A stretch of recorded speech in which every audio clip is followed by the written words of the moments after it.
Hello, welcome to পিউস blog. চলে এলাম আবার একটা নতুন ভিডিও নিয়ে।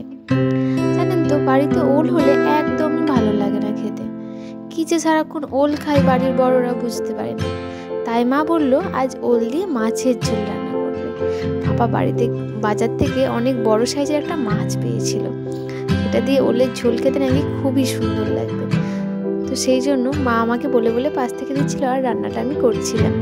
মাছগুলো বেশ কড়কড়ে করে ভেজে নিতে হবে তেলেতে, বেশ অনেকটা সময় ধরে কুড়মুড়ে করে মাছগুলো ভেজে নিলে বেশ মাছের স্বাদটাই আলাদা হয়।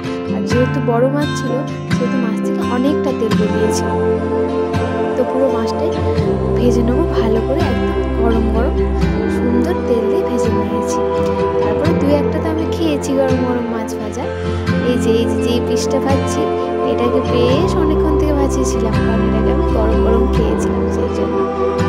তারপরে হয়ে গেলে তারপরে ওর মধ্যে দিয়ে দেবো, যে তেলটা রয়েছে সেই তেলটার মধ্যে দিয়ে দেবো পেঁয়াজ। এবার নর্মাল যেরকম মাছের ঝোল হয় আপনারা রেসিপিটা দেখতে থাকুন আর ভালো করে মজা উপভোগ করতে থাকুন এই মাছের ঝোলের।